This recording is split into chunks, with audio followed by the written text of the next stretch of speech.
Yeah. Anyway. Okay, well, let's go ahead and get going.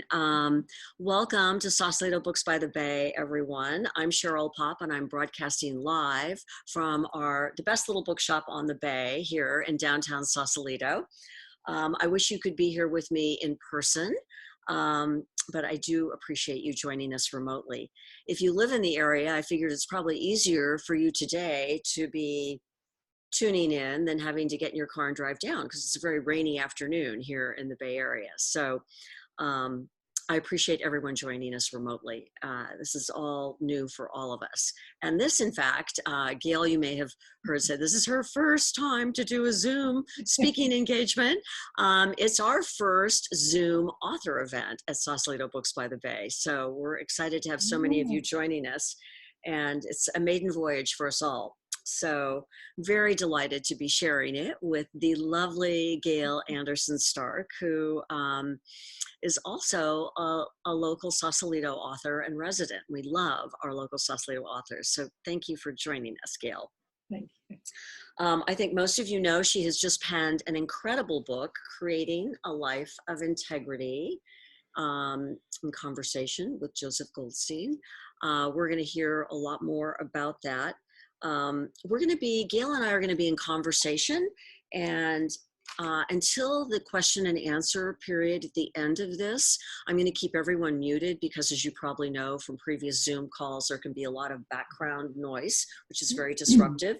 But at that point, you'll all be unmuted. You can ask questions. Alternately, if you'd like to send me a question via the Q&A, I see one has come up, or the chat room, I'll be monitoring those at the end as well. Hopefully you have a cup of tea or a glass of wine. Water. So welcome again. Welcome to Gail. And so we begin, as you say. For those of you who don't know Gail, she's had a wildly successful career in real estate over the last 30 years. And as she likes to say, she's been slowly infiltrating the San Francisco business world with Buddhist teachings the whole time. So we're so happy to have her here with us today to talk about her new book, because she has turned her hand to writing. So that kind of leads us to the first question, which is, what inspired you to do this, Gail?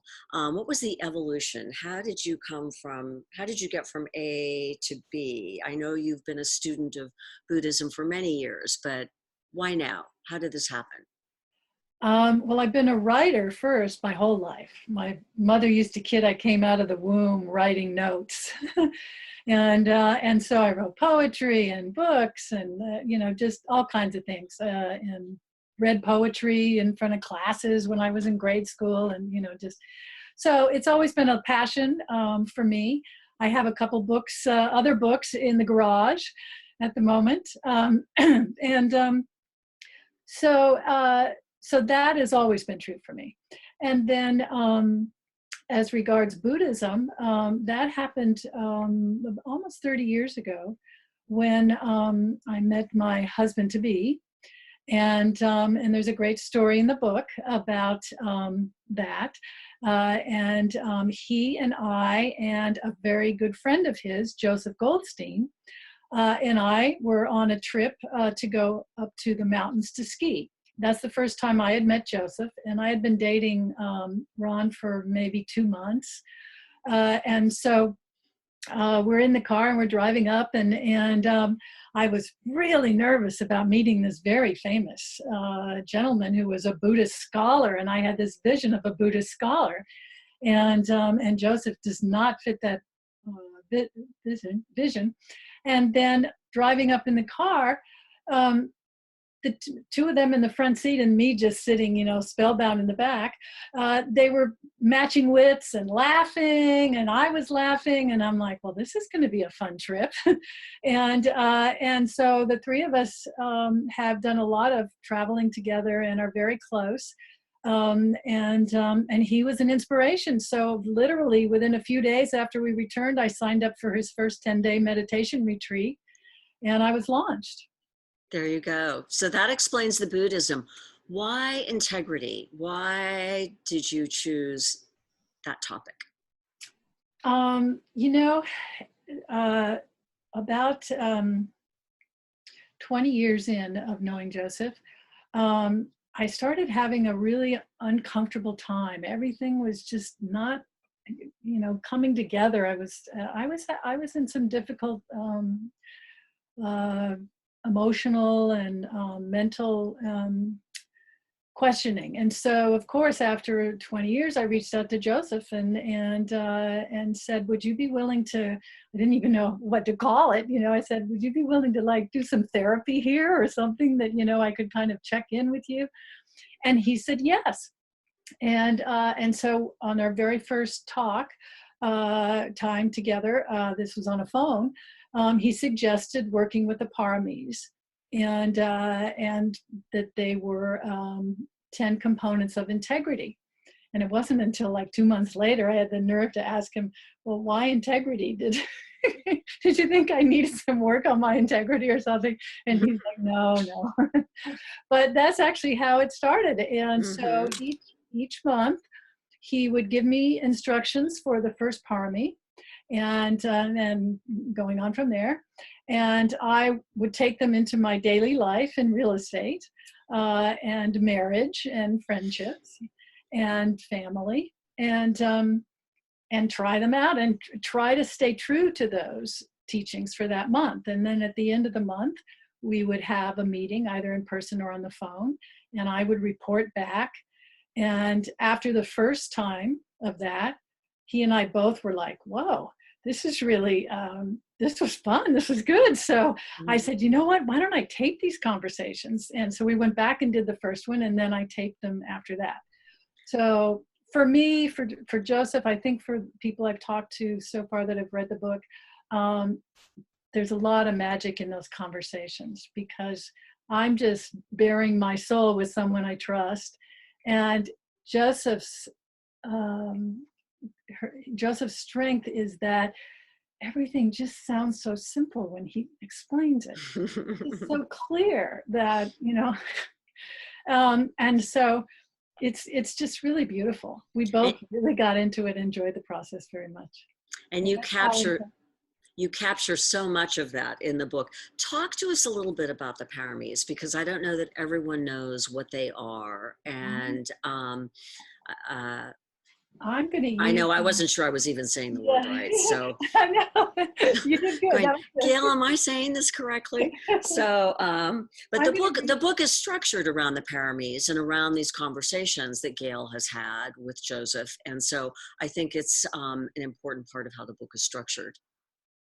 I'm going to read something from the book for that, because I think it's more concise than I will tend to be. The 10 components of integrity. How do we get there? In Buddhist technology, the 10 components of integrity are referred to as the paramis. It is taught that these 10 qualities of mind and heart, when perfected, can result in liberation from our suffering. Liberation from our suffering. Practicing them, strengthening them, slowly purifies the mind and the heart. They are the path for crafting a life of integrity. And as promised, they are our path to the bliss of blamelessness, something that we both share our love for that term. Here are my own definitions of the paramis. So this is now me. Generosity is responding to the world from a sense of abundance, sharing freely of one's resources in gifts, actions, and words. Virtue, honoring the preciousness of all life through a steadfast commitment to not harming ourselves and others. Renunciation, letting go of the habitual behaviors, thoughts, and emotions that cause us and others to suffer. Wisdom, attaining clear comprehension, deep understanding, and a purified open heart and mind through mindful investigation of one's life. Energy, just have to move the energy or courage. Joseph was sweet here. There's several words for this and other of the paramis.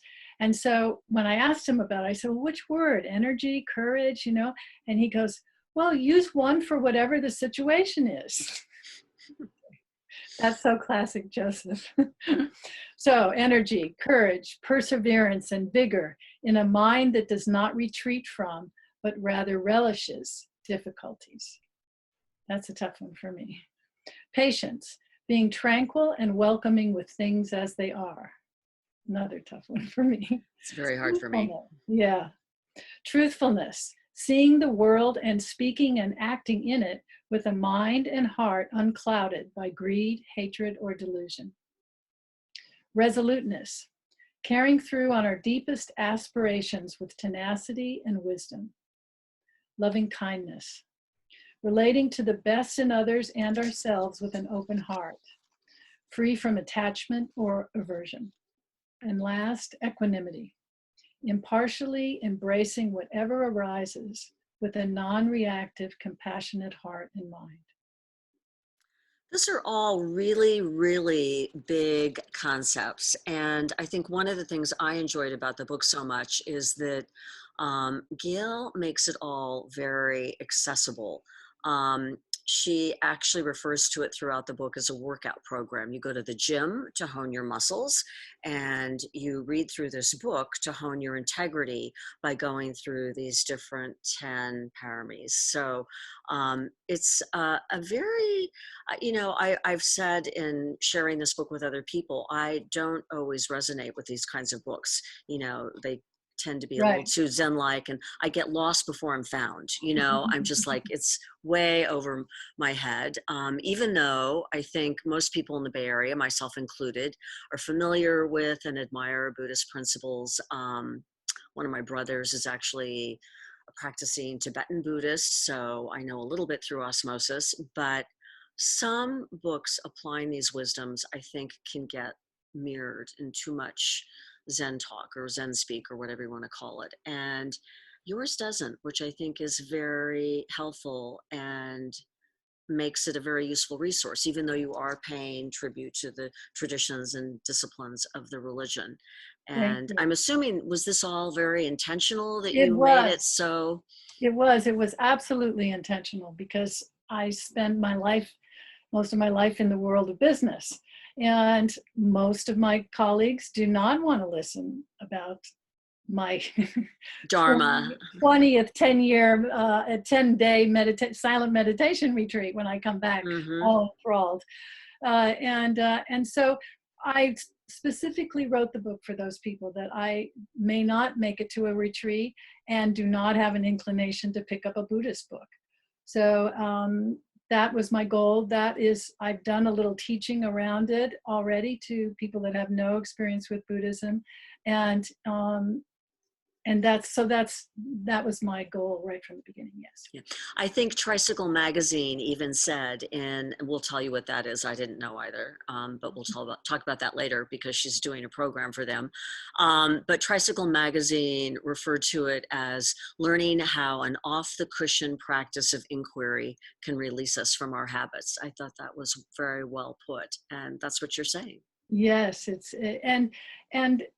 that off the cushion is like going to the gym. I did have that in mind, because one really important part about these the paramis is that they've been developed 2,600 years ago in a ladder form. In other words, it is like going to the gym. You do the first one. The first one's generosity. We all know generosity. We all know, and we're not as generous as we wish we had been.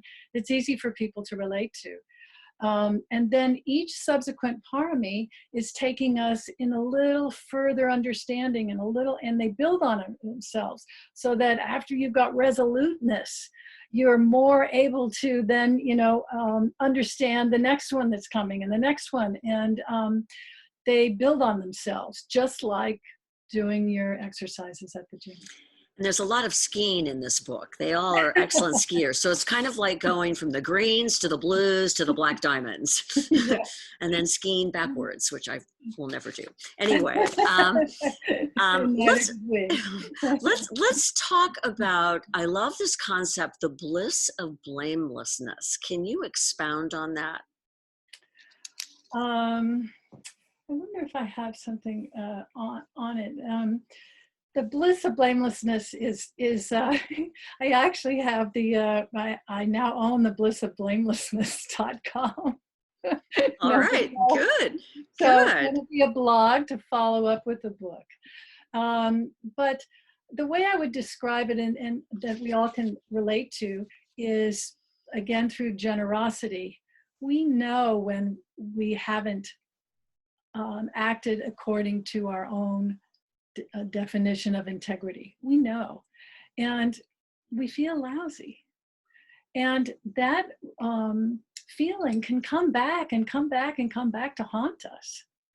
And the bliss of blamelessness is, imagine that time. Like a perfect example is, I would always make little white lies on the phone. People would call and ask me, and I'd say, oh no, I'm sorry, that that I'm already booked that afternoon, or whatever. Yeah, we all do And that. Yeah. and very soon into this process, I found myself on the phone. I hung up the phone and I went, oh, I just lied.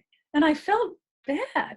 And I hadn't really considered that as a lie before, but it was, I could feel, and I remember, I used to feel funny about it, but I thought it was the right thing to do. Mm-hmm. And so then I just stopped cold turkey after that. I never did it again. I haven't done it again. And it's so surprising. The bliss of knowing that I can trust myself, not in a tricky moment to lie, is blissful. It is the blamelessness. You can't accuse me of lying on the phone to you. I'm blameless, and I feel really good about it. There's bliss about it. So, and I'll just say that it's very easy to just say, oh, I've already booked my entertainment events for this week. How does your next week go? Look, and that's what I say, and it works fine. Yeah. Surprise. I love it. And after every chapter I read in this book, it was like, oh, I feel blissfully blameless. This is so wonderful. And of course, it didn't last very long because, you immediately slip. But it really does. After every chapter, I felt better. Not that I'd even put anything into practice yet, but it's such good wisdom and such good exercises. It really is about being mindful. It's this whole thing about being really mindful about what you do, whether it's generosity or patience or any of the 10 practices. So, and I think what I also really like about the book is it's a little bit of a memoir, but it's also very practical. And what makes it great is you're so very candid and open about your doubts, your struggles, your reactions, your disappointments, your, falling off the wagon, whatever. And that makes it very real. I think everyone can relate to that. Was it difficult to bare your soul that way? No, it wasn't. Should it have been? It just occurs to me. No, it is. That's what's so engaging about it. That's why after the first month we looked at each other and went, well, we got something happening here, because Joseph had to really be clear with each one to give these instructions. I mean, he knows each of them so well that he can craft these instructions that are like a perfect, machine at the gym. Yeah. And then you get to work out on it. And it's so clear when as you saw, there's some things that took me many paramis to remember. There were certain habits I had so deeply ingrained that they keep coming up. So it was really personal. That's the thing that's so great about this is in my really designing it towards my coworkers. I wanted it to be personal. It would be how I would relate or talk to them about something that was a Buddhist idea, and so that part became like the hands-on nitty-gritty, down, and those things are personal, right? Those are the things that touch us. And then to get together and talk about it, that just, put the whole thing together for me in a way that, and it was also like a completion, you get to the end, wow, and you feel that good when you're pumping after pumping on the machine. And you right. go, wow. And you get to laugh about it and joke and say, yeah, and then you're ready to try the next one. So it is a very personal, you can pick, when you take those instructions, here's the last thing I would say, when you take those instructions into your daily life, which ones are kind of designed for your own little areas of work. And yeah, Yeah. so it is personal. And I did share personal things as I went along, and they all felt fine to do that. Yeah. Yeah. You talk about how you and Joseph both have greedy minds. It's Yeah. just wonderful, wonderful terminology in this book. And it's all very human. I don't know, I realized we should have covered this earlier. A lot of people on the call may not know who Joseph is. I mean, he's an incredible guru, renowned meditation, sort of considered one of the founders of the mindfulness movement. But can you talk about him a little bit? Because you are privileged enough to have such a close relationship with him and have known him for so many years. And, you read this book and you want to meet Joseph. It's like, Yeah. okay. I have a paragraph I just realized. So Okay, let's answer it. And then if that doesn't answer your question, I'll do it. perfect. So I said, I was describing who Joseph is. Joseph has a knack for translating ancient Buddhist teachings into clear, useful, timely concepts we can work with today. You need no prior experience with Buddhism to undertake the work that follows. What is unique to this book is that Joseph has taken each parami and devised a way to specifically and precisely work with it in our daily lives. And he adapts that training to the challenges we face today, often including his own successes and failures as examples. So he does do that. And even in all the retreats that I've done with him, his clarity, simplicity in the teachings that make them really accessible. They just go right Mm-hmm. in. You don't have Mm-hmm. to go, what did he mean by da da da da? It's just goes right in like an arrow. And then because he's done it, I mean, I've known him almost 30 years, and he was long at it. I think he's probably 50 years in. And he spent 7 years in India, and then teaching, and he's kind of been through it all. But with this mind that he has and his ability to translate it to the rest of us, Mm-hmm. what, at least for me and for thousands, hundreds of thousands of others, put him on a pedestal. Yeah. Clear, it's just so clear to him. Yeah, it's a gift. He's clearly very, very Oh, gifted in his ability to communicate that way. Let's talk about the writing process a little bit. I always like to ask authors, especially new authors. You've been writing since you were a child, you said, but is there any advice you can offer others who are thinking of writing a book, or talk about your experience? Were you really disciplined, where you wrote 2 or 3 hours every day, or oh, I got 4 chapters done and then I went on vacation for 6 months? What was your process?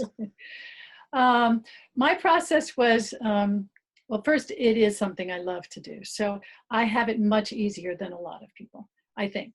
But really, real estate had this golden, what do they call it? Anyway, it really helped out in the situation because in 2008, there was a crash of the market, and nobody was buying real estate, and nobody was selling real estate, and nobody was, and I had a 150 unit loft building I was trying to sell, and we were lucky if 1 or maybe 2 people came in the door in a day, sometimes even a week. And it was just a long, hard slough. And when I got done, I said, I just can't do this. I got to take a break. And that was part of that low feeling and all of that. Mm-hmm. And that's when I reached out to Joseph. And I mean, real estate didn't really pick up for 3 years, 2 years. We were not doing well there for a while. So it was kind of a gift from the heavens saying, here you are, time off, yeah, you don't need to work. You're not going to make any money anyway. So why not do what you've always loved to do? Yeah. And then it just was fortuitous. I hadn't set out to write a book about integrity by any means. I Right. just knew that that was probably what I should spend some time doing. Yeah. The Joseph thing, just, you know. And I will say it's a great book to be reading right now. We all have, well, a lot of us have a lot of time on our hands, and we don't always have the time or take the time to be as mindful as we can. And I think this is a great opportunity to read a book like this.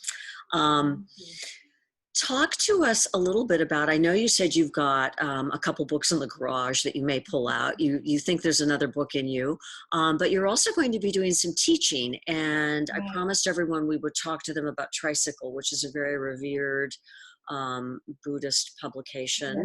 But you're going to be doing, it's been around since 1990. And it's sort of for Western civilization. I mean, for the America, it's really the voice of Buddhism, I think, in this part of the Western world. You're going to be teaching a class for them, right? Doing an online program of some sort. Would you like to Yeah, talk about that? we're having they reached out to me. We're having our first Zoom meeting. Now you're a pro, though. Now you're seasoned, a Uh, veteran. we're having our first Zoom meeting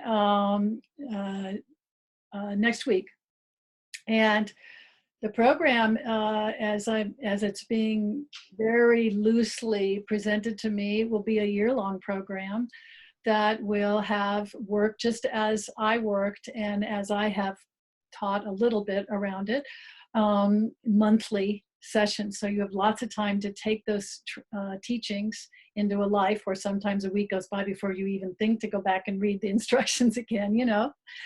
So you have 4 weeks to really work with it. And so we're going to talk together about how best to do that, and what's going to be included, and, you know, how we'll do that. We'll have some big event at the beginning to kick it off, and Joseph will be participating in that. And then I'll be doing the teachings, and in conjunction with Tricycle and myself putting them together over the next, I think we're looking to launch in the fall. That's fabulous. That's fabulous. And can anyone sign up for those classes? I mean, you can go to, okay. Absolutely. All I mean, I right. don't know if the sign up mechanism is in place yet, but No, it probably isn't. yeah. But we can get that, we can get that out to people at the appropriate Yeah, time. yeah, absolutely.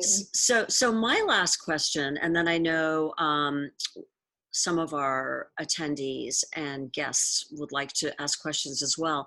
But my last question, and then I know you have something you want to read as well. Yes, yes. But what would you, in closing for me, what does a rank amateur novice like myself, where do I go from here? I've read your book. Do I just keep rereading it? Going back to the chapters, courage, patience? Well, you know, What? it's been interesting because a lot of my friends and family and coworkers are starting to reach out about, you know, it did take us a while to get the books on the West Coast. It did, I know. Yes, as you well know, they just But arrived a couple of days ago. But my business partner, who does not have experience with Buddhism, he's a young man, millennial, and so I sent him a book. And he reached out to me, and he said something like, I love your book. I love your book. You know, and he goes, so I started reading, and I decided I was going to do do it monthly. And the first one, generosity, you know, he says, and then I couldn't stop reading. I had to keep going, you know. Yeah, And yeah, that's that what happens. That happens. Yeah. experience. Yes. So, it's not a problem if you read through the whole thing, but then I think it's really designed for a class, and you can do it on your own. Absolutely, the instructions are clear as can be, and I, you know, share my heart with all my taking it into the real world, and what it's like and what works and doesn't work, and so I recommend that people do that. Each month, do the instructions, read the instructions, do it, and then take the next month on. or 2 months if you know you have a lot going and you can't do it. But I think that that is the best way. Now, some people I think can do that on their own, like, you know, working in a home gym. Some people like camaraderie, like going to the gym, in which case I did do a small class for a friend who is a therapist. And this was a group of like 10 or 12 women. And we had so much fun coming back and sharing, you know, what That's great. happened for them. So it is. And my millennial partner has already recruited a few people to do it with him. I love it. I love it. That's already great. into Generosity Month. So, so any of those are good. This just occurs to me now. You can look through the list of them and say, oh, I'm really struggling with this or with that, you know, and just do that one. They are designed for, you know, the whole program. But if you're suffering and you know what you're suffering with or about, go for it. Does that answer your question? Yes, it does. It does. Thank you. Is there anything, I know you would like to close by reading a very lovely passage that I'm familiar with in the book, but is there anything else you would like to say to our listeners before we open it up, before we close? I had things written down, but of course I haven't looked at my notes once. That's not unlike me, but knowing they're there make me feel good about speaking publicly.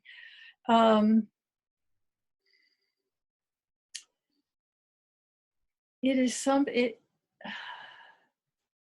you will start on this path and you'll never leave it. It'll always be with you, because once you've tasted that sweetness, the bliss of blamelessness, you can't go back.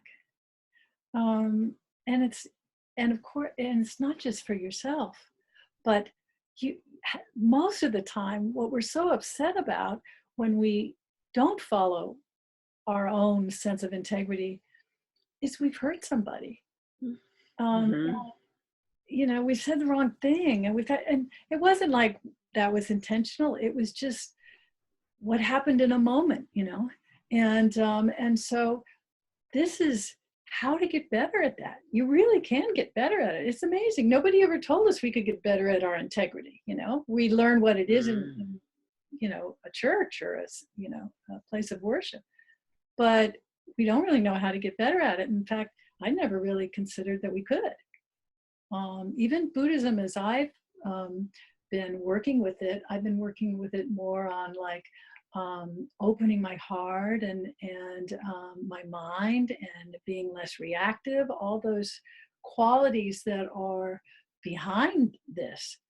But this is like the nitty gritty, you know, where the rubber meets the road when you're in it, you know, sitting in a business meeting with your boss. Yes. And they're telling, you know, you're having a little wine and he's starting to make, you know, kind of not politically correct comments about some of the other agents. And, you know, normally I would have just kind of, you know, been part of the, you know, gal, you know, the guy, real estate jargon. And I thought, no, I can't do that anymore. What do I do? You know, I kept kind of, you know, pushing it off in one way or the other, because I sincerely couldn't speak that way anymore. And that came from this book, from, you know, well, that is attention to the words that come out of my mouth less heedlessly now. Well, it's an inspiration for all of us. Thank you. Thank you. Would you like to close with your reading? Sure. Now let me see what. And then we'll do Q&A. Okay.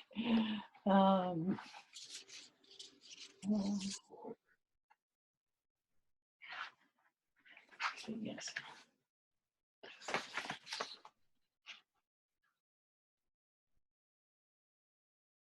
Oh no, I'm not finding it here. Oh yes, I am. I'm sorry. I have it. I can read it. Yes. I got it. Sorry. Okay. Creating a life of integrity. What does this mean? Living up to our own aspirations for ourselves and for a full and honorable life. How does one go about it? Relax. The following chapters contain more suggestions than you'll need. Why would one want to? because we feel lousy when we don't. It doesn't sound like fun, no, but sappy as it sounds, when we commit to living with integrity, the world really will be a better place for our having been here. And knowing that gladdens our hearts immensely. What if we don't feel the need to challenge or improve ourselves? Then don't read this book. It will alter that notion. No one else seems particularly concerned about it. Doesn't matter. You know it is important. And once you understand, you cannot go back to apathy. What if we are more or less, depending on circumstances, honest? Living with integrity is a dividend-paying investment. We get back much more than we contribute, but we need to contribute. No thanks, I'm good enough. Does anyone really aspire to be good enough? In every moment, we are presented with a tantalizing choice to speak and act with integrity or not. Our choice. Go for it or disappoint yourself and others you love, not to mention the planet again. It's so beautiful. Thank you, Gail. Thank you. Thank you. Before we do Q&A, I just want to let you know that we do have our books. They finally arrived. Shipping channels have been very clogged due to the pandemic, but we are closed to the public, but we're taking orders online and over the phone. You can email us. You can go to our website. Gail will, and when you order the book online or you call us, if you'd like to have it signed and or personalized, leave that message with us. Gail will come into the store fully masked and gloved and sign all those copies, and we will deliver to your doorstep. We'll ship anywhere in the US, or you can do curbside pickup, which we are allowed to do. So I really would encourage all of you to read this book. It has already made a huge difference in my life. So I'm so grateful that she wrote it and that we've become friends, and I've gotten to know Gail, and that we just live a few blocks from each other. So it's going to be fun. Anyway, if you do, and the other thing is we are recording this. So everyone who is registered will get the link to watch the recording. So I know a lot of people couldn't make it today, but we have recorded everything, and we'll be sending you that and thanking you for your participation. So now there are a couple questions here. Okay. One is an anonymous attendee. What challenges to your own integrity have arisen while writing this book?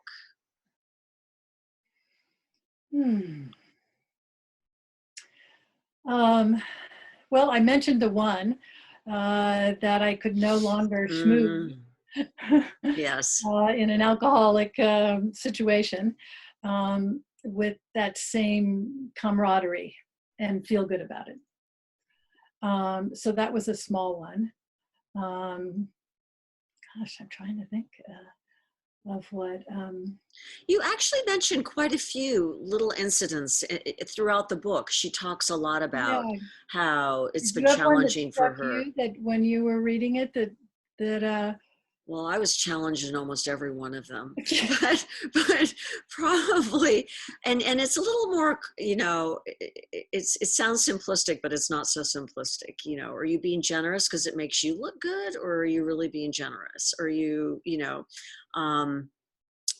but I think courage and patience were probably patience, maybe. Yeah, really not an easy one for me. So anyway, we need to read the book. She's got lots of examples in there. Another question was about Tricycle. Do you recommend the Tricycle magazine? Oh, absolutely. Yeah. We've subscribed to it for many years, my husband and I. Yeah. Yeah. And they have really amazing online, as everyone is starting to do, but they have for a long time had amazing oops. I'm letting everybody in now to talk. Oh. Go on. Yeah. Dogs. Look at that. Hi, James.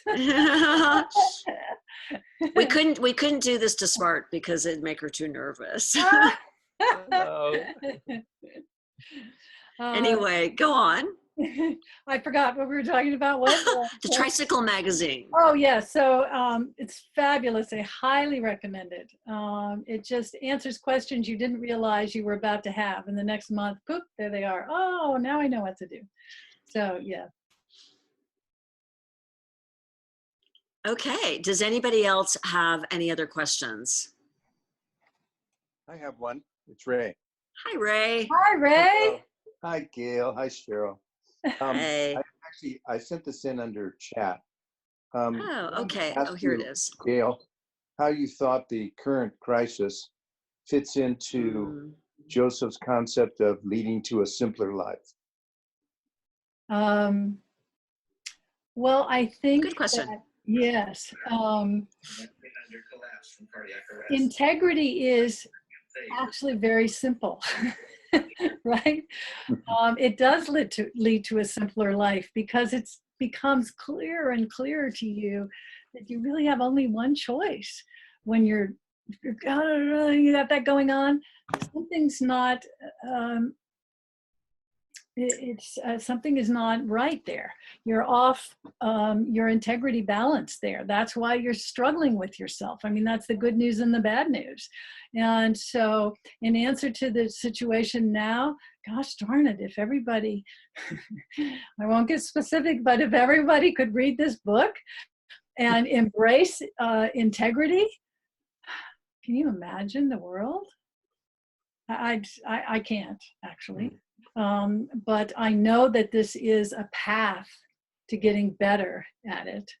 And if anyone or everyone, certainly anyone who is troubled by the situation, by people that they are with, or by their own responses, just take it one step at a time. And if we work on ourselves, that spreads out.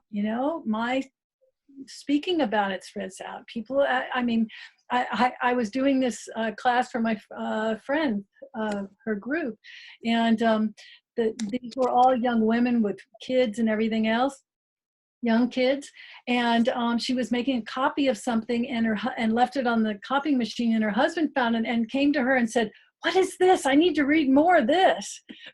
And I was like, that was great. So it rubs off on people around you, rubs off on your coworkers and your family. I say something in the book about, we don't, we sit on the I would sit on my meditation cushion and I'd come out, I'd sit every morning and I'd be so peaceful, and then the phone would start ringing, and, and the calls and and then this and that. And I'd end up, I'd get to the office, it was traffic, I'd get to the office, somebody with this didn't happen right, or that, and I would just collapse and I'd say, okay, I'll start again tomorrow, but through knowing how to catch yourself sooner, I mean, none of us go out our front door or go in our front door with an intention to harm people, but we just, life slaps us and we get distracted and we react. So, and then we feel badly about it. So the good news is we can really get better at it. It really works and it doesn't take much time. I mean, you start seeing the results in the very first month with the generosity and it just gets better from there. Did that answer the question, Ray? Yeah, close enough. Okay. We certainly have enough time on our hands now. And I think we are being forced to sort of lead a simpler life. I mean, my social calendar was wiped cleaned, as was most people. And it's like, well, we're at home, we're gardening, we're reading, we're doing things that we are leading. We have been forced into sort of a simpler life. I mean, it's more complicated with personal protection equipment and that sort of thing. But life itself is a little simpler. We're not driving, we're not traveling, we're maybe not as frantic. So I think that this time I think it's a great opportunity to be a bit more mindful and to step back and to, isolation can sometimes spur imagination and growth and you're more introspective maybe. So this book certainly helps with all of that. So anybody else have questions? Questions? No questions? No more questions? Okay, well, thank you, Gail. Thank you Oh, you're so welcome. much You're for welcome. joining us for this. We were both very brave. We were both rereading the chapter on courage. Yeah, Because it I was can the feel first it. time I've done a webinar with an author, and it was her first time also. So thank you, Gail, and thanks to all of you for joining us. Thank you very much, Cheryl. We'll look forward to seeing everyone in person when we can do that again. We are going to do a live event here with Sylvia and Gail once we can all convene safely. So we'll be keeping you all in touch on that. Thanks again. Thank you. Be well. Thank you. Thank you. Thank you. Bye-bye. Bye.